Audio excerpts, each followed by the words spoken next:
ஹல்லேலூயா. எல்லோரும் சந்தோஷமா இருக்கிறீங்களா? கடந்த வாரம் தேவன் நம் மத்தியில உயிர்த்தெழுந்த வல்லமை நம்முடைய சபை மீதும் நம் மீதும் ஊற்றியிருக்கிறார். ஆமேன். எத்தனை பேர் பெற்றுக்கொண்டீங்க? ஹல்லேலூயா சொல்லுங்க. ஆமேன். ஹல்லேலூயா. இப்பொழுதும் அவர் சாகாமை உள்ளவரும் அழியாமை உடையவருமாய் இருக்கிறார். மரணத்தை ஜெயித்த அவர் நமக்கு பூரண சமாதானத்தை அவர் கொடுப்பதற்காக இந்த நாட்களிலே நம்மை அழைத்திருக்கிறார். அவர் கொடுக்கிற சமாதானம் ஒருவனும் பறித்து கொள்ள முடியாது. ஆமேன். கரம் தட்டி நாம் தேவனுக்கு நன்றி சொல்லுவோம். ஹல்லேலூயா. பொதுவாக சமாதானம் என்றாலே உலகம் முழுவதும் மனுஷர்கள் இருக்கிற எல்லாருக்குள்ளும் சமாதானம் தேவைப்படுகிறது, முக்கிய பங்கா இருக்கிறது. அந்த சமாதானத்தை எங்கெங்கெல்லாம் போய் தேடுறாங்க பாருங்க, எதெல்லாம் போய் முயற்சிக்கிறாங்க செய்யறதுக்கு. ஆனால் இந்த நாளில் பாருங்க, அந்த நாளத்தோட இந்த நாளில் 3 மாசத்து குழந்தையிலேருந்து 99 வயசு தாத்தா வரைக்கும் கையில் ஒரு வெளிச்சத்தை வச்சுக்கிறாங்களா? பார்த்தீங்களா? யாருக்காவது தெரியுங்களா? என்னதுங்க கையில் யூஸ் பண்ணிக்கிறாங்களே? அதுதான் அவங்களுக்கு வாழ்நாள் முழுவதும் என்ன இருக்குதுங்க? சமாதானம். இதில் என் வாழ்க்கை போயிடுது அப்படி என்று சொல்லி கொண்டிருக்கிறாங்க. ஆனால் அவங்க இந்த உலகத்தை தேடி கொண்டிருக்கிற அவர்களுக்கு தொடர்ந்து அவங்களுக்கு சமாதானம் இருக்குதான்னு பார்த்தாக்கா இல்லைங்க. சோர்ந்து போகிறாங்க, வாழ்க்கையை இழந்து போகிறாங்க. ஆனாலும் பாருங்க, உலகத்துல நமக்கு சமாதானத்தை கொடுக்க வந்த கர்த்தராக இயேசு கிறிஸ்து அவர் ஒருவரே பூரண சமாதானத்தை கொடுக்கிறார். ஆமென். அல்லேலூயா. கரம் தட்டி நம் தேவனுக்கு நன்றி சொல்லுவோம். நம் தேவனுடைய ஜனங்களாய் இருக்கிறபடியால், அவரை ஆராதிக்கிறபடியால் இப்பொழுதும் பாருங்க, நாம் அவர் பெற்றுக்கொண்ட ஜனங்கள் எப்படி அந்த சமாதானத்தை பெற்றுக்கொள்ளுகிறார்கள் என்று சொல்லி ஏசாயா 26:3 ஒருவர் எடுத்து நாம் வாசிக்க கேட்போம். உம்மை உறுதியாய் பற்றி கொண்ட மனது உடையவன் உம்மையே நம்பியிருக்கிறபடியால் நீர் அவனை பூர்ண சமாதானத்துடன் காத்து கொள்வீர். ஆமென். ஹல்லேலூயா. தேவனை உறுதியாய் நாம் பற்றி கொள்கிறோம். அது மாத்திரமல்ல, அவரை நாம் நம்பி இருக்கிறபடியால அவர் நம்மை பூர்ண சமாதானத்தோடு காத்து கொள்ளுகிறார். இல்ல நம் வைத்திருக்கிற பொருளாதாரத்திலையா, இல்ல நம் வாழ்கிற சூழ்நிலைகள் மத்தியிலையா, இல்ல மற்றவர்கள் நாங்கள் நம்பி இருக்கிற காரியத்தின் மத்தியிலா, இல்லைங்க, நம்முடைய ஆத்மாவில் அவர் சமாதானத்தை அவர் கொடுக்கிறாராம். அதுதான் நித்திய மகிழ்ச்சி, பூரண சமாதானம். அப்ப வேதத்துல பாருங்க, அவர் நமக்கு கொடுக்கிற சமாதானம் எப்படிப்பட்டதா இருக்கிறது. ஏசாயா 54:10 எடுக்க வேண்டாம். மலைகள் விலகினாலும் பர்வதங்கள் நெய்பெயர்ந்தாலும் என் கிருபை உன்னை விட்டு விலகாமல் என் சமாதானத்தின் உடன்படிக்கை நிலை பெயராமலும் இருக்கும் என்று உன்மேல் மனதுகிற கர்த்தர் சொல்லுகிறார். ஆமேன். அல்லேலூயா. பாருங்க, நமக்கும் உலகத்தாருக்கும் மலை போன்ற காரியங்கள் அநேகமாக இருக்கிறது, இல்லை சிறிய காரியங்களாக இருக்கிறது, இல்லை தேடுகிற காரியத்தில் கிடைக்காமல் போகிறது. நாம் என்ன பண்ணுறோம்? தேவனை ஆராதிக்கிற நம் மேல் மனதுகிற கர்த்தரை நாம் விசுவசிக்கிறபடியால் நாம் என்ன பெற்றுக்கொள்ளுகிறோம்? அதை பெற்றுக்கொள்ளாமல் போவதே கிடையாது. தேவன் உண்மை உள்ளவராய் இருக்கிறார். ஆமேன். அப்படி வேதத்தில் சமாதானத்தை, பூர்ண சமாதானத்தை பெற்றுக்கொண்ட மனிதனை நாம் பார்க்க போகிறோம். தாவீது ராஜாவை நாம் பார்க்க போகிறோம். முதல் பகுதியாக தாவீது ராஜாவை நாம் பார்க்க போகிறோம். சங்கீதம் 4வது அதிகாரம் 7வது 8வது வசனத்தை ஒருவர் எடுத்து நாம் வாசிக்க கேட்போம். அவர்களுக்கு தானியமும் திராட்சை ரசமும் பெருகி இருக்கிறது காலத்தின் சந்தோஷத்தை பார்க்கிலும் அதிக சந்தோஷத்தை இருதயத்தில் தந்தீர். சமாதானத்தோடே படுத்துக்கொண்டு நித்திரை செய்வேன். கர்த்தாவே, நீர் ஒருவரே என்னை சுகமாய் தங்க பண்ணுகிறீர். ஆமேன். ஹல்லேலூயா. பாருங்க, தேவனுடைய மனுஷனுக்கு, தேவனுடைய தாசனுக்கு தன்னுடைய இருதயத்துல முன்னாடி இருக்க காரியங்கள் எல்லாம் பாருங்க, திராட்சை ரசம் இருக்கும், அடுத்தது தானியங்கள் இருக்கிறது. அப்ப திராட்சை ரசம் என்பது சந்தோஷத்தை குறிக்கிறது, தானியம் என்பது செழிப்பை குறிக்கிறது. ஆனால் ஆவிக்குரிய வாழ்க்கையில அவர் தேவனுடைய சந்தோஷமும் தேவனுடைய வார்த்தையும், ஆனால் அதைவிட அதிக சந்தோஷத்தை நமக்கு தேவன் கொடுக்கிறாராம். எப்படி கொடுக்கிறாரு? அப்ப நாம் பார்க்க போகிறோம். பாருங்க, இந்த உலகத்துல பாருங்க, ஜனங்க நாள் முழுதும் ஏதோ தேடிக்கொண்டு போகிறாங்க பாருங்க. காலையில, மதியானம், சாயங்காலம், அடுத்தது இரவுல, நடுஜாமத்துல, அதிகாலையில. ஆனால் தாவீது என்ன செய்கிறார் பாருங்க? துதித்து கொண்டே இருக்கிறாராம். ஹல்லேலூயா. தேவ பிரசன்னத்தை வாஞ்சிக்கிறாராம். கர்த்தர் செய்த நன்மைகளை, கர்த்தர் கொடுத்த வார்த்தைகளை, கர்த்தர் கொடுத்த ஆசீர்வாதங்களை, கர்த்தர் அவருக்கு கொடுத்த பாதுகாப்பு, கர்த்தர் அவருக்கு கொடுத்த குடும்பத்தை, நண்பனை, அவருக்கு கொடுத்த ராஜ்யபரத்தை எல்லாவற்றையும் நினைத்து நாள் முழுவதும் நன்றி நன்றி நன்றி நன்றி ஸ்தோத்திரம் நன்றி என்று சொல்லி அவர் ஜெபித்து கொண்டிருக்கிறாராம்.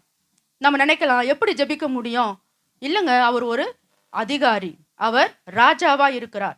தன் இருதயத்தில் பெருமை வராதபடி, தன் இருதயத்துல அவருக்கு தேவனை விட பெருமை வராதபடி, அதனால தான் அந்த நாள்ல லூசிபர் பாருங்க, தேவன் அவனை அழித்து போட்டார். ஆனால் தாவீது பாருங்க, தன்னை தாழ்த்தி கொள்ளுகிறார், தன்னுடைய ஸ்நானத்துல தாழ்த்தி கொள்ளுகிறார். ஆமென், ஹல்லேலூயா. அப்ப பாருங்க, அவரு எப்படி அவர் தேவனுக்கு நன்றி பலிகளை ஏறெடுக்கிறார்.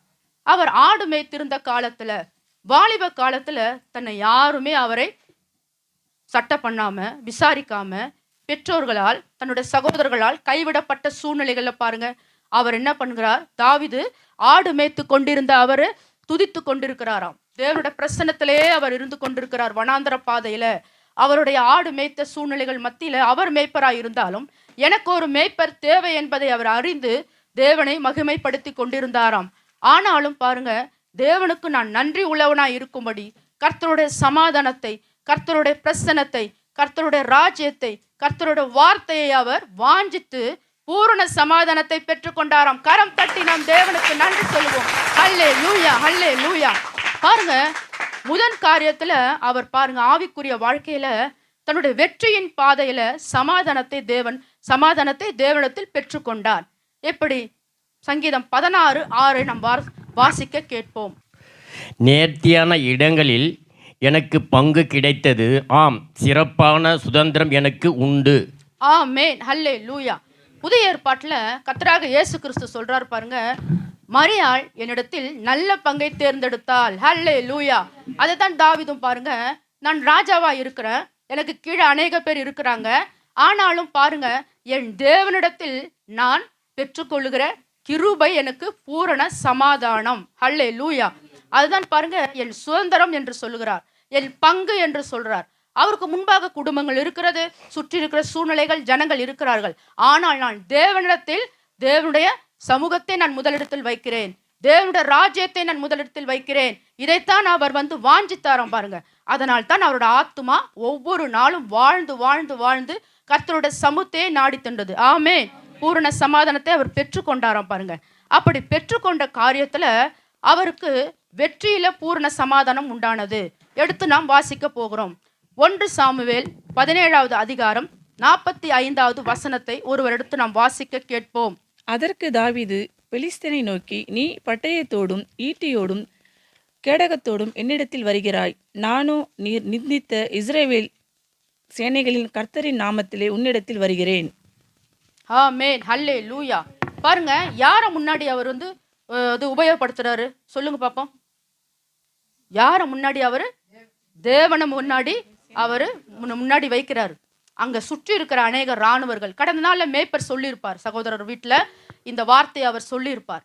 அப்ப சொல்லும் பொழுது பாருங்க, அவருடைய இருதயம் எதிரிகள் மத்தியில பயப்படாமல், கலங்காமல், தடுமாற்றம் அடையாமல், சோர்ந்து போகாமல், உடனே அவர் பாருங்க, அப்ப இஸ்ரவேலை நீ நிந்தித்தாயா, அப்ப நான் என்னுடைய கர்த்தர், இராணுவ தலைவர்களின் சேனைகளின் கர்த்தர், யுத்தங்களை ஓய பண்ணுகிறவர், அவருடைய நாமத்தினால் நான் வெற்றியை பெறுகிறேன் என்று சொல்லுகிறார். ஆமென்.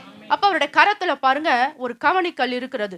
மேய்ப்பர் சொல்லியிருந்தார் பாருங்க, அந்த கல்லு எந்த இடத்துல அடிக்குதோ அந்த இடத்துல தேவன் பார்க்கிறாராம் பாருங்க, ஒத்தாசை அனுப்புகிறார் அந்த இடத்துல.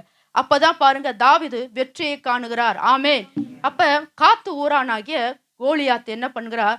அப்ப அந்த ஜனங்களை நிந்தித்து கொண்டிருக்கும் பொழுது இவர் தைரியமாக கூட இருந்த அவரோட சகோதரர்களா இராணுவ வீரர்களா இருக்கிறாங்க, அங்கிருந்த அநேக ராஜாக்கள் இருக்கிறாங்க. ஆனாலும் இவர் வெற்றியின் பாதையில பாருங்க தன் தேவனை முன்பாக வைக்கிறார், தேவனுடைய நாமத்தை முன்பாக வைக்கிறார். அல்லேலூயா. இதுதான் நாம் கற்றுக்கொள்ள வேண்டிய காரியங்கள். நம்மிடத்திலும் அப்படிதான் தேவன் சொல்கிறார் பாருங்க. கர்த்தராக இயேசு கிறிஸ்துவும் அப்படித்தான் கடந்த நாட்கள்ல சாத்தானை மிதித்து போட்டாராம் கல்வாரி சிலுவையில. ஆமென். சத்துருக்களை எல்லாம் மிதித்து போட்டு பாதப்படியாக்கி போட்டாராம் பாருங்க. ஒரு சின்ன சின்ன காரியம் எதையோ இழந்து போகிறோம் என்று சொல்லி போகாமல் என் தேவன் எல்லாவற்றையும் நேர்த்தியாய் செய்து முடித்து விட்டார். ஆமென். கரம் கட்டி நாம் தேவனுக்கு நன்றி சொல்லுவோம். அல்லேலூயா, அல்லேலூயா. அப்ப எந்த நேரத்திலும் தேவனுடைய பிரசன்னம் அவரோடு கூட இருந்தது. கர்த்தர் எனக்கு பராக்கிரமம் செய்கிறார், கர்த்தரின் பட்சத்தில் இருக்கிறார், நான் யாருக்கு பயப்படுவேன்? கர்த்தர் எனக்கு சகாயர், கொள்ளை வியாதிகளுக்கு என்னை விலக்கின தேவன், பாழாக்கும் சங்காரங்களுக்கு விலக்கின தேவன். அவர் என்னை உன்னதமானவருடைய மறைவிலே வைக்கிறார். செட்டையின் அண்டையிலே வைத்து என்னை பாதுகாக்கிறார். நான் ஒருவருக்கும் பயப்பட மாட்டேன். பயப்படுகிற காரியங்கள் என்னிடத்தில் உண்டோ என்று பார்க்க தேவனுக்கு மாத்திரம்தான் நான் பயப்படுகிறேன். கரம் கட்டி நாம் தேவனுக்கு நன்றி சொல்லுவோம். தேவனுக்கு பயப்படுகிற பயம் கண்ணியை எடுத்து போடுகிறதாம். நமக்கு முன்பாக நிற்கிற ஜனங்களை பார்க்கும்போது பயம் வராது. ஏன் பயம் வருது? இது அதிகாரிகள் முன்பாக ஒரு பயம் வரும். நமக்கு முன்பாக இருக்கிற நமக்கு விரோதமா எழும்புகிற மனுஷர்கள், சூழ்நிலைகள், இழந்து போன காரியங்கள் எல்லார் மத்தியிலும் ஒரு பயம் வரும். ஆனால் இல்லை, என் தேவன் இதை அனுமதிக்க மாட்டார். அப்படி என்னை ஒருபோதும் கைவிட மாட்டார். அவர் இரண்டத்தனையான வெற்றியை தருகிறார், நாளத்தனையான வெற்றியை தருகிறார். அவரிடத்தில் முடிவே இராது. அப்படிதான் அவர் சொல்லுகிறார் பாருங்க. அப்ப அந்த பிரசன்னம் நாளுக்கு நாள் தேவனுடைய வார்த்தையை அவர் விசுவசித்து அவர் தேவனுடைய நாமத்தை மகிமைப்படுத்தினால் அவர் வெற்றியை அவர் வெற்றியில சமாதானத்தை பெற்று கொண்டாராம். ஆமென், ஹல்லேலூயா. அப்ப அடுத்ததாக நாம் பார்க்க போகிற காரியம் என்னவென்றால், தன்னுடைய நண்பன் மத்தியில தாவீதுக்கு கர்த்தர் பூரண சமாதானத்தோடு அவர் கொடுக்கிறாராம். பூரண சமாதானத்தை பெற்றுக்கொள்கிறாராம். எப்படி அதை நாம் பார்க்க போகிறோம்? அப்ப 1 சாமுவேல் 18வது அதிகாரம் 1, 3, 4. அவன் சவுலோடு பேசி முடிந்த பின்பு யோனத்தானுடைய ஆத்துமா தாவீதின் ஆத்துமாவோடு ஒன்றாய் இசைந்திருந்தது. யோனத்தான் அவனை தன் உயிரை போல சிநேகித்தான். ஆமென், ஹல்லேலூயா. பாருங்க, தாவீதுக்கு ஒரு நல்ல நண்பன் கிடைத்தார் பாருங்க. ஹல்லேலூயா. அதுவும் இந்த காலத்துல நம்ம நண்பர்களை பார்க்கும்போது நம்ம வாலிப பிள்ளைகள் மத்தியில தான் நம்ம பேசின்னு இருப்போம். நல்ல ஃப்ரெண்டு கிடைக்குதா உனக்கு? நல்ல தோழிகள் கிடைக்கிறார்களா? படிக்கிற இடத்துல அவங்கள பேசின்னு இருப்போம். ஆனா பெரியவர்களே பாருங்க, நான் பழகிறது யாரு, நம்மோடு கூட இருக்கிறவங்க யாரு, நம்மளுடைய நம்ம மத்தியில அவர்கள் வாழ்கிறவர்கள் யார் என்று அவர்கள் நம்ம தெரியாம ஒரு சில நேரத்துல என்ன பண்ணுகிறோம்? மாட்டிக்கொள்கிறோம், ஞானம் இல்லாமல் இருக்கிறோம். ஆனால் தாவீது பாருங்க, அவர் அவருடைய நண்பன் யோனத்தான் மத்தியில ஒரு பூரண சமாதானத்தை எப்படி பெற்றுக்கொள்கிறார் பாருங்க. அந்த யோனத்தான் என்ன பண்றார்? தாவீதுடைய ஆத்துமாவை பார்க்கிறாராம்.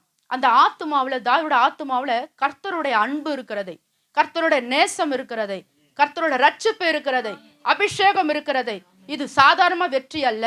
அவன் பெற்ற வெற்றி தேவனுடைய நாமத்தினால் வெற்றி பெற்றான், தேவனுடைய வல்லமையினால் வெற்றி பெற்றான். இதனால் தான் அவன் வெற்றி பெற்றான். அப்படி என்று சொல்லி யோனத்தான் என்ன பண்ணுகிறார்? தன்னுடைய நண்பன் தாவீது மத்தியில ஆத்தும பிணைப்பு உண்டானது. ஹல்லேலூயா. அப்ப யோனத்தான் என்ன செய்கிறார் பாருங்க. அடுத்ததாக 2வது வசனத்தை ஒருவர் வாசிப்போம். சவுல் அவன் தகப்பன் வீட்டுக்கு திரும்பி போக ஓடாமல் அன்று முதல் தன்னிடத்தில் வைத்து கொண்டான். ஏன் இந்த காரணத்தை நம்ம கண்டுபிடிச்சோன்னு சொன்னாக்கா, சவுல் தாவீது மத்தியில வெற்றி வரும்பொழுது அந்த சவுல் என்ன பண்றார்? பொறாமை கொண்டு தாவீதை கொலை செய்வதற்காக என்ன பண்றாருங்க? அவர் அசுத்தாவினால் நிரப்பப்படுகிறார். அப்ப தாவீது உடனே பாருங்க, சவுலை எதிர்த்து நிற்காம, சவுல் யார் என்பதை அவர் அறிந்து, அவன் தேவனால் அபிஷேகம் பண்ணப்பட்ட மகன், தேவனால் அபிஷேகம் பண்ணப்பட்ட ராஜா, நான் அவன் மேல் கைகளை வைக்க மாட்டேன். அதனால அவர் என்ன செய்கிறார்? 17வது அதிகாரத்துல நம்ம பார்த்திருப்போம். அவர் உடனே கிண்ணாரத்தை எடுத்து, இசையை எடுத்து, அந்த பிரசனத்தினாலே தேவனை துதித்து சவுலை அசுத்த ஆவியிலிருந்து விடுதலையாக்குகிறார். ஆமென், ஹல்லேலூயா. அப்ப சவுலுக்கு ஒரு சமாதானம் உண்டானது பாருங்க. அப்ப எதிரியின் மத்தியிலும் பாருங்க, தாவீது என்ன செய்கிறார்? சவுலுக்கு அவர் ஜெபிக்கிறாராம். நாமும் அப்படித்தான் இருக்க வேண்டும். நம்முடைய நண்பர்களாய் இருந்தாலும், உற்றார் உறவினர்களாய் இருந்தாலும், நம்மோடு கூட இருக்கிறவர்கள் யாரா இருந்தாலும், அவர்கள் மத்தியில தேவனுடைய சுவாபம் இருக்கிறதா? தேவனுக்கு பிரியமாய் இருக்கிறார்களா? தேவனை மகிமைப்படுத்துகிற ஜனங்களா இருக்கிறார்களா? தேவனுடைய நாமத்தினால் அவர்கள் எல்லாவற்றிலும் அவர்கள் ஜெயம் கொள்ளுகிறவர்களாய் இருக்கிறார்களா என்று நாம் பார்க்க வேண்டும். ஹல்லேலூயா. அடுத்ததாக நாம் 3வது வசனத்தை நாம் வாசிப்போம். யோனத்தான் தாவீதை தன் ஆத்துமாவைப் போல சிநேகித்ததினால் அவனும் இவனும் உடன்படிக்கை பண்ணி கொண்டார்கள். ஆமென். இதுல பாருங்க, புதிய ஏற்பாட்டுல நம்ம பார்க்கிற காரியம், கர்த்தராக இயேசு கிறிஸ்து பிதாவோடு நாம் ஒன்றிக்க வேண்டும் என்பதற்காக நம்மோடு அவர் என்ன செய்தார்களா? உடன்படிக்கை பண்ணி கொண்டார். ஆமென். நமக்கு ஒரு நண்பர் இருக்கிறார். யார் அவருங்க? கர்த்தராக இயேசு கிறிஸ்து. எப்பொழுதுமே எந்த நேரத்திலும் அவர் ஒத்தாசை அனுப்புகிறவராய் இருக்கிறார். நாம் கூப்பிடுகிற நேரத்துல சமீபத்துல நமக்கு உதவி செய்கிறவராய் இருக்கிறார். சமீபத்துல இருந்தாலும் சரி, தூரத்துல இருந்தாலும் சரி, கஷ்டத்துல இருந்தாலும் சரி, எதிரிகள் மத்தியில இருந்தாலும் சரி, நம்ம எந்த நேரத்திலும் அவரை கூப்பிடும் பொழுது இதோ இருக்கிறேன் என்று சொல்லுகிறார். நான் இருக்கிறவராகவே இருக்கிறேன் என்று சொல்லுகிறார். மாறாதவராய் நான் இருக்கிறேன் என்று சொல்லுகிறார். உனக்கு என்ன வேண்டும் என்று கேட்கிறார் பாருங்க. அவர் விசாரிக்கிற தேவனா இருக்கிறார். இதுல தான் நாம் பார்க்க வேண்டும். பாருங்க, யோனத்தான் கிட்ட ஒரு நல்ல குணாதிசயத்தை நாம் பார்க்க போகிறோம். எப்படி என்றால், தன் தகப்பன் சவுல் ஒரு ராஜாவா இருக்கிறார். தேசத்தை ஆளுகிற அபிஷேகம் பண்ணப்பட்ட ஒரு ராஜாவா இருக்கிறார். ஆனால் தாவீது வெற்றி பெற்ற போது ஒரு பொறாமை இல்லாமல் இருக்கிறார் பாருங்களா. ஆமேன், கரம் தட்டுங்க. அந்த பொறாமை இல்லாத குணம். ஒரு நாள் அவன் ஆடு மேய்த்திருந்தான, இவனுக்கு இப்படி தேவன் இப்படிப்பட்ட ஒரு உயர்வை கொடுத்திருக்கிறாரு, இது நியாயமா நீதியா என்று தன் இருதயத்தில் பேசாமல், தேவன் கொடுக்கிற காரியங்கள் எல்லாம் அது நேர்த்தியாய் செய்து முடிப்பார். ஆமென், ஹல்லேலூயா. இதைத்தான் தேவன் பாருங்க, தேவனுடைய பிள்ளைகள் மத்தியில அவர் ஆத்துமாவுல இருதயத்துல தேவனை குறித்த ஒரு நல்ல அபிப்பிராயம் இருக்க வேண்டும். நம்மோடு கூட இருக்கிற தேவனுடைய பிள்ளைகள் மத்தியில ஒரு நல்ல அபிப்பிராயம் இருக்க வேண்டும். சாட்சி உள்ளவர்களா இருக்க வேண்டும். அடுத்ததாக யோனத்தான் பாருங்க, தாவீதுக்கு விரோதமாக எந்த ஒரு காரியங்களும் செய்யாதபடி தாவீதை என்ன செய்கிறார், அநேக இடங்களில் வாழ்த்துகிறார் பாருங்க. தன் தகப்பன் துரத்தி வந்த நேரங்களிலும் நாம் பார்க்கலாம்.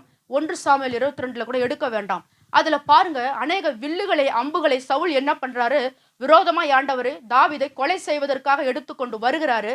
ஆனால் யோனத்தான் என்ன பண்றான், என் நண்பன் மீது நீ கரங்களை வைக்க கூடாது. அவன் தேவனால் அபிஷேகம் பண்ணப்பட்ட மகன், அவன் தேவனுடைய நாமத்தை உயர்த்துகிறவன், ராஜாவா இருக்கிறவர், தேவனுடைய இஸ்ரவேல் ஜனங்களை, யூத புத்திர ஜனங்களை ஆளுகை செய்கிற ஒரு ராஜா. நீ கரங்களை போடாதே, தேவன் உன்னை சும்மா விட மாட்டார் என்று சொல்லி தன் தகப்பன் மத்தியிலே பரிந்து பேசுகிறானாம். கர்த்தராக இயேசு கிறிஸ்து நமக்காகவும் பரிந்து பேசிக் கொண்டிருக்கிறார். ஒரு காலத்துல நம்முடைய நீதி குப்பையும் கந்தலுமாய் இருந்ததாம். ஆனால் கர்த்தராக இயேசு கிறிஸ்து அவர் நம்மை உயிருள்ள ரத்தத்தை, ஜீவனுள்ள ரத்தத்தை, அவர் சமாதானமுள்ள ரத்தத்தை அவர் நமக்கு அளித்தபடியால் என்ன செய்கிறார், நமக்காக அனுதினமும் பரிந்து பேசிக் கொண்டிருக்கிறாராம். அல்லேலூயா. கரம் தட்டி நாம் தேவனுக்கு நன்றி சொல்லுவோம். நம்மை பார்க்கிற ஜனங்கள் எல்லாம் என்ன சொல்வாங்க, இவங்கிட்ட என்ன ஆசீர்வாதம் இருக்கிறது, இவங்க எங்க போறாங்க, இவங்க போற நாட்கள் நேரங்கள் எல்லாம் காலங்கள் எல்லாம் வீணாய் போகிறது என்று சொல்லி வெளிஜனங்கள் சொல்லுவாங்க தான்.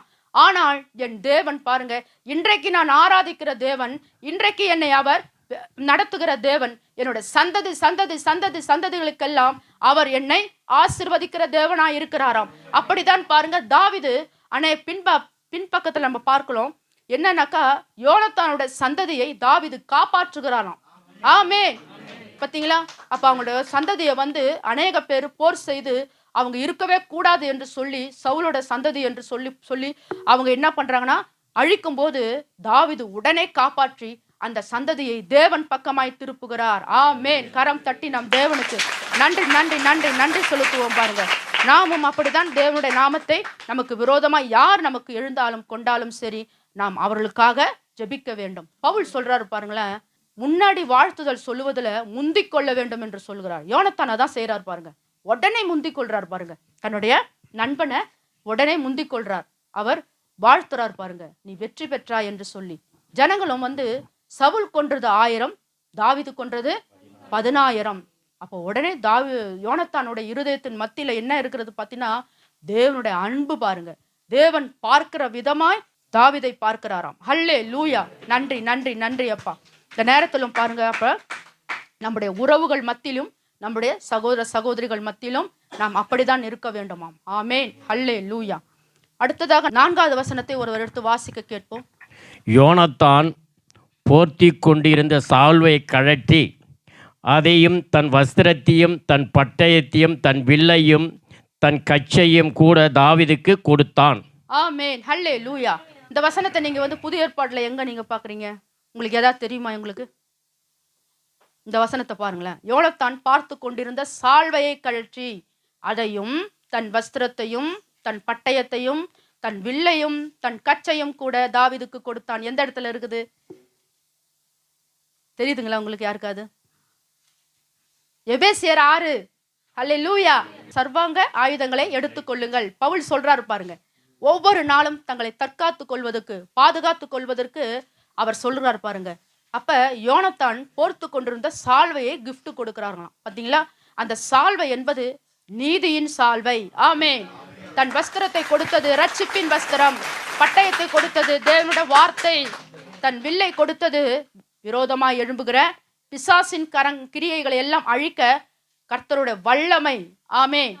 கர்த்தருடைய வார்த்தை, கச்சை, சத்தியத்தை அவர் வெளிப்படுத்தினாராம். சத்தியம் ஆண்டவர், சத்தியத்தை அறிவீர்கள், சத்தியம் உங்களை விடுதலையாக்கும். ஆமேன். ஹல்லேலூயா. பாருங்க, தேவனுடைய மனுஷர்கள் மத்தியில இப்படித்தான் வந்து தேவன் எதிர்பார்க்கிறார். தேவனுடைய பிள்ளைகள் மத்தியில அவர்களுக்கு கொடுக்க வேண்டிய காரியம், அவருடைய ரட்சிப்புக்காக நாம் ஜெபிக்க வேண்டும். அவர்கள் சத்தியத்தை விட்டு விலக கூடாது.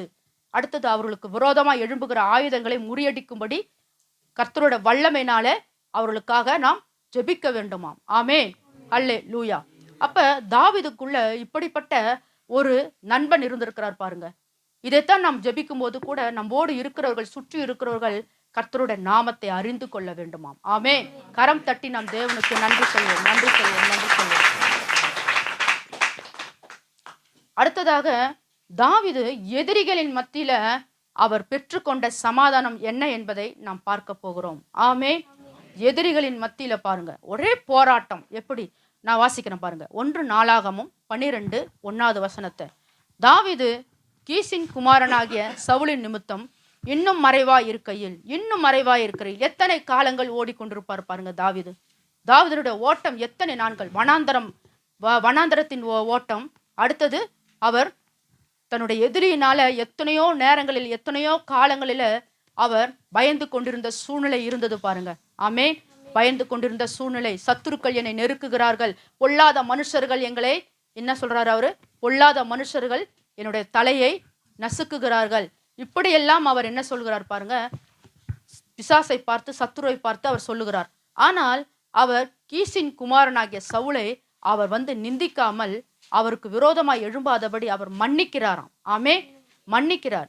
அப்ப சவுல் என்ன செய்யறார் பாருங்க, தாவீதை வந்து அவரை விரட்டி அடிப்பதற்காக என்ன செய்கிறார், அந்த பென்யமின் புத்திரரையும் யூத புத்திரரையும் என்ன செய்கிறாராம், மனுஷர்களை பார்த்து, என் மேல நீ கரங்களை போடாதீங்க. 1 நாளாகமும் 12:17 ஒருவர் எடுத்து நம் வாசிக்க எடுத்து, தாவீது புறப்பட்டு அவர்களுக்கு எதிர்கொண்டு போய் அவர்களுக்கு உத்தரவு கொடுத்து, நீங்கள் எனக்கு உதவி செய்ய சமாதானமாய் என்னிடத்தில் வந்தீர்களானால் என் இருதயம் உங்களோடு இசைந்திருக்கும். என் கைகளில் கொடுமை இல்லாத இருக்க என்னை என் சத்துருக்களுக்கு காட்டி கொடுக்க வந்தீர்களே ஆகில் நம்முடைய பிதாக்களின் தேவன் அதை பார்த்து கண்டிப்பாராக என்றான். ஆமென். ஹல்லேலூயா. இந்த இடத்துல பாருங்க, அவர்களுக்கு அந்த 2 கோத்திரத்தார்களுக்கும் 2 புத்திரர்களுக்கும் விரோதமா அவர் என்ன செய்யறார் சொல்றானாக்கா, அவர், நீங்க எனக்கு உதவி செய்ய சமாதானமா என்னிடத்தில் வந்தீர்களானால், நன்மையான வார்த்தைகளை அவர் பேசுறாரு பாருங்க. இதே நாமளா இருந்தாலும் சரி, இந்த உலக ஜனங்களா இருந்தாலும் தொடர்ந்து நம்ம ஓடிக்கொண்டே இருக்கிறோமே, என்னோட வாழ்க்கை இப்படியே இருக்கிறது. சவுல் பாருங்க, அநேக இடங்களிலே அநேக பேரை கொண்டு என்னை துரத்தி கொண்டு இருக்கிறான். என்னோட வாழ்க்கையின் பாதையில் எல்லாம் வந்து அநேகமான போராட்டங்கள், பலவீனங்கள், அநேக சூழ்நிலைகள், பயந்து கொண்டிருக்கிற சூழ்நிலைகள், நிம்மதி இல்லாத சூழ்நிலைகள் எல்லாம் இருக்கிறது. அப்படி என்று சொல்லி தேவனை நிந்திக்காமல், தேவனை விட்டு விலகாமல், தேவனுடைய நாமத்தை அவர் வெளிப்படுத்துகிறாராம். ஆமேன். ஹல்லேலூயா. அவர் சொல்றார் பாருங்க, நீங்கள் எனக்கு உதவி செய்ய சமாதானமாய் என்னிடத்தில் வந்தீர்களானால் என் இருதயம் உங்களோடு இசைந்திருக்கும். என் கைகளில் கொடுமை இல்லாதிருக்க என்னை ஏன் சத்துருக்களுக்கு காட்டி கொடுக்க வந்தீர்களாயில் நம்முடைய பிதாக்களின் தேவன் அதை பார்த்து கொண்டிருப்பாராக.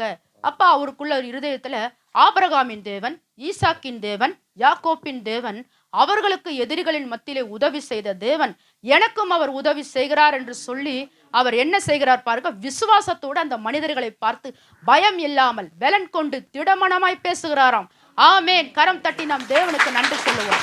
இதே அவர் ஒரு பெரிய ராஜாவா இவருக்குள் இருக்கிற ஆட்களை வைத்துக்கொண்டு அவர்களை முறியடிக்காமல், வில்லுகளை எடுத்துக்கொள்ளாமல், பட்டயத்தை எடுத்துக்கொள்ளாமல், அவர்களை எதிராகி வந்து நிற்காதபடி அவர் உடனே தேவனுடைய நாமத்தை வெளிப்படுத்துகிறார். அப்ப 18வது வசனத்தை நாம் வாசிக்க கேட்போம். அப்பொழுது அதிபதிகளுக்கு தலைவனான அமாசாயின் மேல் ஆவி இறங்கினதனால் அவன், தாவீதே, நாங்கள் உம்முடையவர்கள், ஈசையின் குமாரனே, உமது பட்சமாய் இருப்போம், உமக்கு சமாதானம் சமாதானம், உமக்கு உதவி செய்கிறவர்களுக்கு சமாதானம், உம்முடைய தேவன் உமக்கு துணை நிற்கிறார் என்றான். அப்போது தாவீது அவர்களை சேர்த்து கொண்டு அவர்களை தண்டுகளுக்கு தலைவராக்கினான். ஆமென், ஹல்லேலூயா. கரம் தட்டி நாம் தேவனுக்கு நன்றி சொல்வோம்.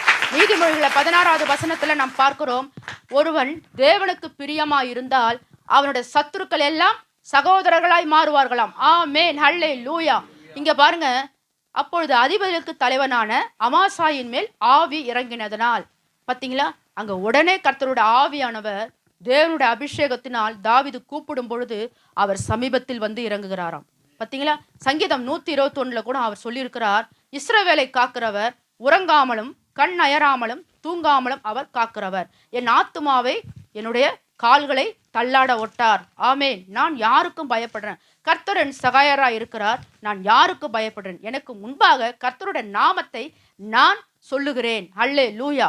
அது வல்லமை உள்ளது, வார்த்தை வல்லமை உள்ளது. அந்த விசுவாசம் பாருங்க, உறுதி. நம்ம பார்த்தோம் ஏசாயா 26:3, உம்மை உறுதியாய் பற்றி கொண்ட மனதுடையவர்கள், உம்மையே நம்பி இருக்கிறவர்களுக்கு பூரண சமாதானத்தை தருகிறேன். சமாதானத்துக்கு விரோதமா இருக்கிற காரியங்கள் என்னங்க?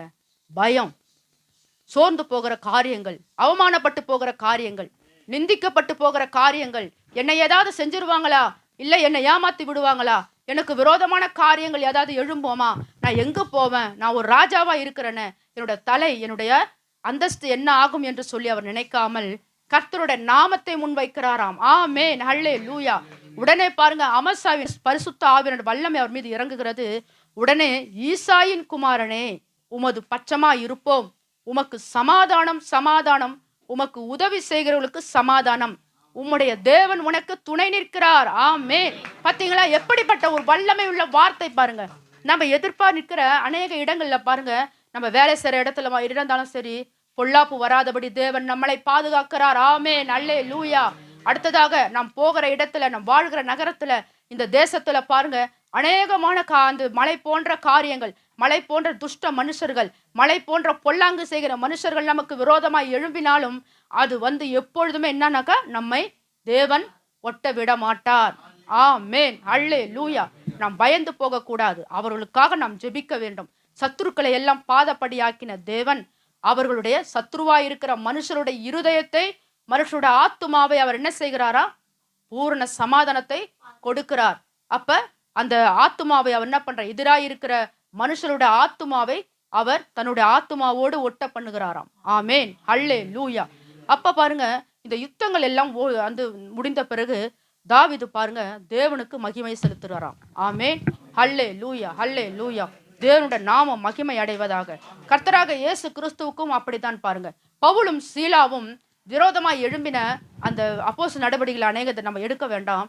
அவங்க துதித்து கொண்டிருக்கும் போது அந்த போர் சேர்வர்கள் பாருங்க என்ன செய்யறாங்க, உடனே அவங்க தேவனை ஏற்றுக்கொள்ளுகிறாருங்க பாருங்க. அப்படிப்பட்ட சூழ்நிலை தான் தேவன் நமக்கு உருவாக்குவார். அப்ப ஏன் தேவன் ஒரு காரியத்தை நமக்கு அனுமதிக்கிறார், ஏன் மனுஷர்கள் நமக்கு முன்பாக நிற்கிறாங்க, ஏன் நமக்கு விரோதமான காரியங்கள் இதெல்லாம் நடக்குது, உடனே நம்ம குற்றப்பழிக்கு போய்விடக்கூடாது, ஞானம் இல்லாம செஞ்சிட்டோமே, ஞானம் இல்லாத நம்ம பலகீனப்பட்டு போய்விட்டோமே என்று போகாம, எபிரேயர்ல சொல்றாரு பாருங்க, அவர் இரக்கத்தை பெற, நாம் இரக்கத்தை பெற, சகாயத்தை பெற அவர் என்ன சொல்றார், கிருபாசன தண்டையில நம்மை சேர்த்து கொள்ளுகிறாராம். ஆமே, அல்லேலூயா. நமக்காக பரிந்து பேசிக் கொண்டிருக்கிற கர்த்தராக இயேசு கிறிஸ்து ஒருவரே. ஆமேன். கரம் தட்டி நாம் தேவனுக்கு நன்றி நன்றி நன்றி நன்றி சொல்லுகிறோம் பாருங்க. ஆமேன். தாவீது சிறு வயதிலிருந்து தேவன் மேல ரொம்ப பட்சமா இருக்கிறாராம். சிறு வயதிலிருந்து உயர்விலும் சரி தாழ்விலும் சரி அவர் எந்தெந்த சூழ்நிலைகளும் பார்க்கும்போது தேவனைத்தான் முன்வைக்கிறாராம். ஆமேன். அப்படி முன்வைத்த அவர் சொல்றாரு பாருங்க, நான் கர்த்தருக்கு ஒரு ஆலயத்தை கட்ட வேண்டும் என்று சொல்லி அவர் என்ன செய்கிறாராம், தேவனுக்கு மகிமை செலுத்துறாராம், பூர்ண சமாதானத்தை பெற்றுக்கொள்கிறாராம். அதில் தான் நாம் பார்க்க போகிறோம். அப்ப 2 நாளாகமம் 22வது அதிகாரத்தை அப்ப நம்ம 7வது வசனத்தை ஒருவரிடத்து நம்ம வாசிக்க கேட்போம். சரி, நான் வாசிக்கிறேங்க. சாலமோனை நோக்கி, என் குமாரனே, நான் என் தேவனாகிய கர்த்தரின் நாமத்திற்கு ஒரு ஆலயத்தை கட்ட என் இருதயத்தில் நினைத்திருந்தேன். ஆமேன்.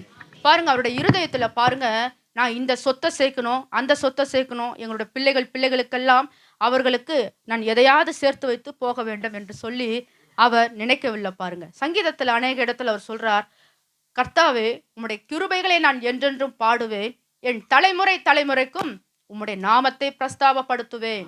ஹல்லேலூயா.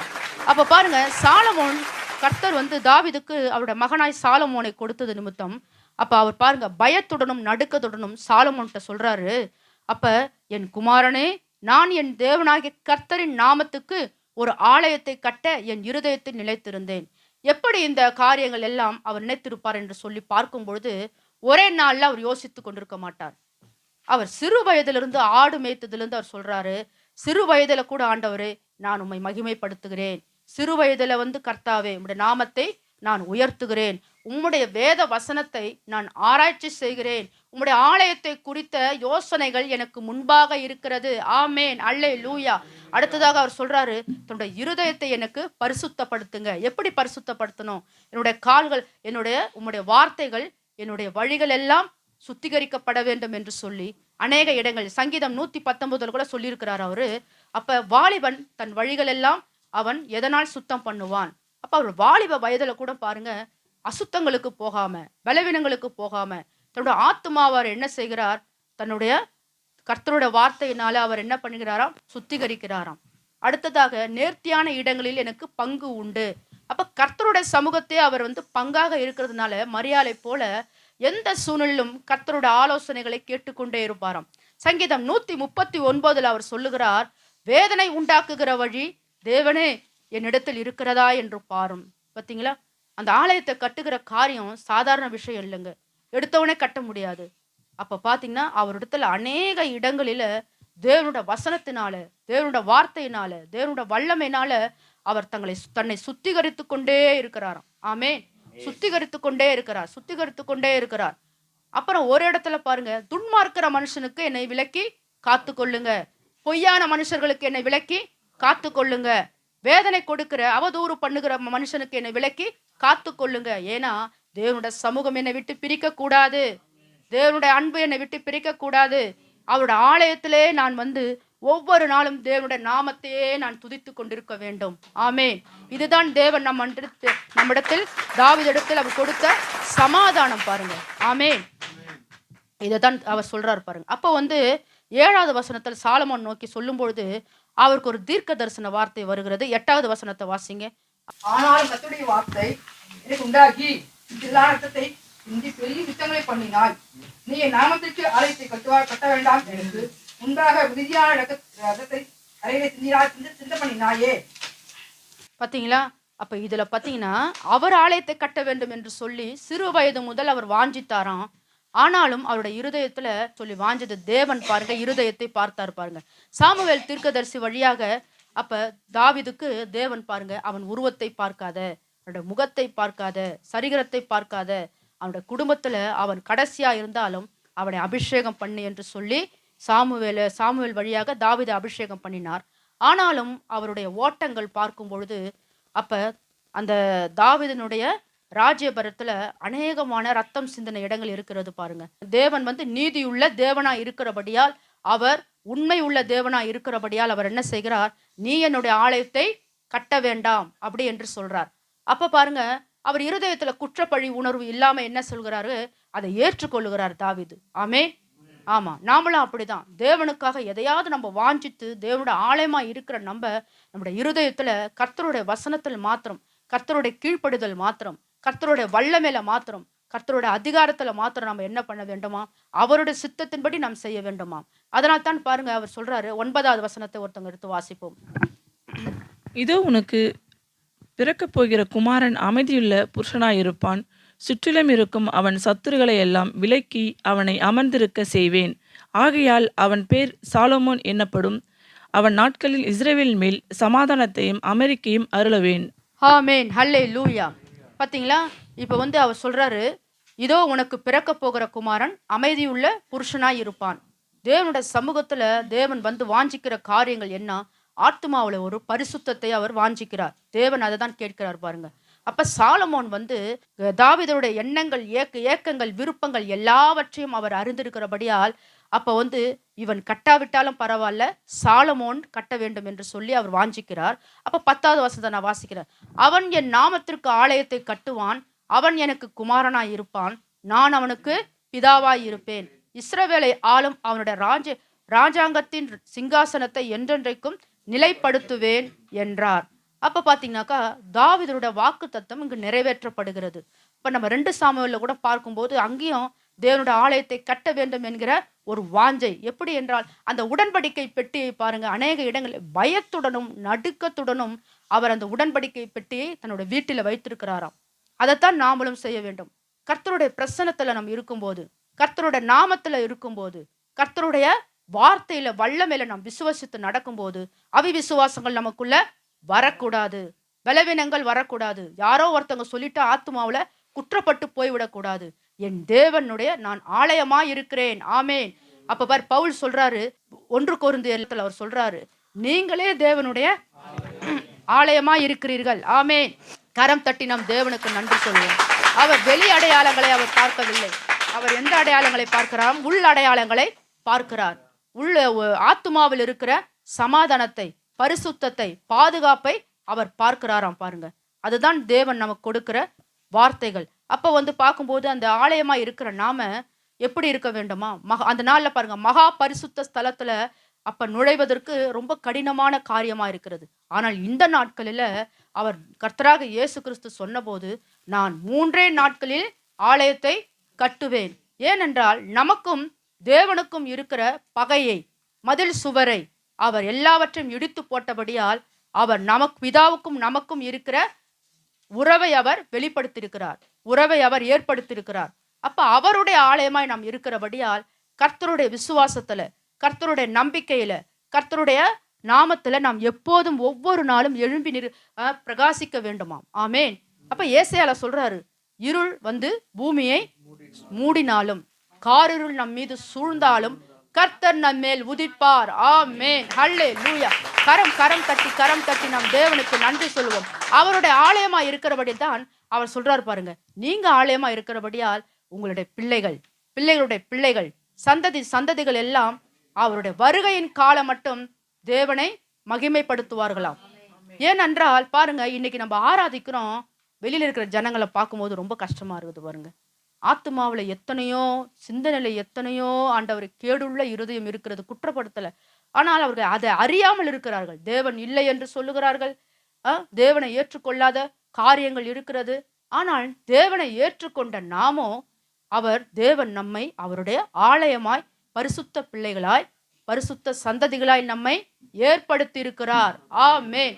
கரம் தட்டி நாம் தேவனுக்கு நன்றி நன்றி நன்றி நன்றி சொல்லுவோம். ஹல்லேலூயா. ஹல்லேலூயா. சந்தோஷமா இருக்கிறீங்களா? ஆனாலும் தேவன் மேலே உறுதியாக இருக்கிறவர்களுக்கு தேவன் ஒரு காரியத்தை செய்கிறாராம். அது என்னதுங்க? பூரண சமாதானத்தை இன்றைக்கு அவர் கொடுக்கிறார். ஆமேன். சரி, அப்போ சாலமோன் அப்படி என்றால் என்ன? சமாதானம். வேற சாலமோன் அப்படின்னு சொன்ன என்ன அர்த்தம்? ஞானம் உள்ளவன். சமாதானம், ஞானம் உள்ளவன். அல்ல வாசித்த அந்த வசனம் சொல்லுது பாருங்க, அவருடைய பேருக்கு ஒரு அர்த்தம் கொடுத்துருக்குறாங்க. 22ஆம் அதிகாரத்தில் 9வது வசனத்தில் சாலமோன் அப்படின்னு சொன்னான்னு அர்த்தம்னா, அமைதியுள்ள புருஷனாக இருப்பாராம், சுற்றிலும் இருக்கிற அவன் சத்துருக்களை எல்லாம் விலக்கி அவனை அமர்ந்திருக்க கர்த்தர் செய்வார். ஆமேன். அதுக்கு தான் சாலமோன் அப்படின்னு சொல்லி பேர் வைக்க சொல்லியிருக்கார். சாலமோன் சொன்னால் சமாதானம் என்ற வார்த்தைக்குள்ள இயேசு கிறிஸ்து கல்வாரி சிலுவையில் சம்பாதித்த அத்தனை ஆசீர்வாதங்களையும் பேக் பண்ணி தான் அதுக்குள்ளே அவர் வச்சிருக்கிறார். அப்போ ஆண்டவர் இன்றைக்கு உங்கள் ஒவ்வொருவரையும் சாலமோனாக அவர் மாற்றுகிறார். ஆமேன். உங்களுடைய சத்துருக்களை, உங்களுடைய எதிரிகளை எல்லாவற்றையும் நீங்கள் சண்டை போட தேவையில்லை. ஆண்டவர் சொல்கிறார், நான் உங்களுக்காக யுத்தம் செய்வேன், நீங்கள் எங்கே சும்மா இருப்பீங்க? ஆமாம், தேவனுடைய சபையில் நீங்கள் சும்மா இருக்கணும். ஆமேன். சும்மா இருக்கணும்னு சொன்னால், இங்கே நீங்கள் தேவனை ஆராதிக்கும் பொழுது உங்களை சுற்றிலும் இருக்கிற சத்துருக்களிடத்திலிருந்து உங்களை விலக்கி தேவன் உங்களுக்கு சமாதானத்தை கட்டளையிடுவார். ஆமேன். அப்போ அந்த பூரண சமாதானம் இந்த நாளில் இந்த ஆலயத்துக்கு வந்து இருக்கிற உங்கள் ஒவ்வொருடைய வாழ்க்கையிலையும் கர்த்தர் பூரண சமாதானத்தை அவர் உண்டு பண்ணுவார். நல்ல காரியங்களை தட்டுங்களேன், நல்ல காரியங்களை தட்டுங்களேன். அப்போ அந்த சமாதானத்தை சகோதரி சொன்னாங்க பாருங்களா, உலகம் எங்கெங்கேயோ போய் அதை பெற்றுக்கொள்ள முயற்சிக்கிறது இல்ல. ஆனா தேவனுடைய சமூகத்துல அவருக்கு முன்னால தான் நமக்கு பூரண சமாதானம். நல்ல காரியங்களை தட்டி தேவ வார்த்தை தந்ததற்காக எல்லாருமே நன்றி செலுத்துங்களேன். சமாதானம் இல்லாம நான் வந்தேன் ஆண்டவரே, சமாதானம் இல்லாமல் உங்களுடைய சமூகத்துக்கு வந்தேன் ஆண்டவரே, நிம்மதி இல்லாம உங்களுடைய சமூகத்துக்கு வந்தேன், சோர்ந்து போய் உங்களுடைய சமூகத்துக்கு வந்தேன். தாவீதுனுடைய தேவன், சாலமோனினுடைய தேவன், ஆபிரகாம், ஈசாக்கு, யாக்கோபோடு கூட இருந்தவர், மகா பெரிய காரியங்களை செய்த அந்த தேவன் என்னோடு கூட இருக்கிறார். தள்ளப்பட்ட என்ன, ஒதுக்கப்பட்ட என்ன, ஜனங்களால புறக்கணிக்கப்பட்ட என்ன, தாவீதின் குமாரனாகிய இயேசு கிறிஸ்துவின் சந்ததியாக மாற்றி பூரண சமாதானத்தை எனக்கு தந்தீரே. நன்றி நிறைந்த இருதயத்தோடு இந்த பாடலை பாடுவோம்.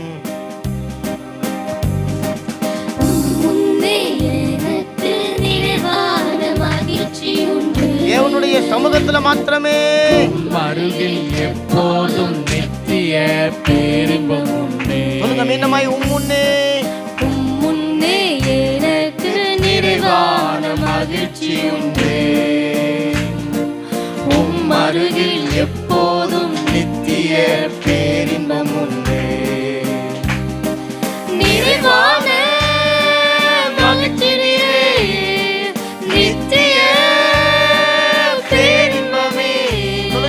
நிறைவான மகிழ்ச்சி நித்திய பேரின்பமே. ஆராதனை உமக்கே நாளெல்லாம் ஆராதனை. ஆராதனை உமக்கே நாளெல்லாம் ஆராதனை.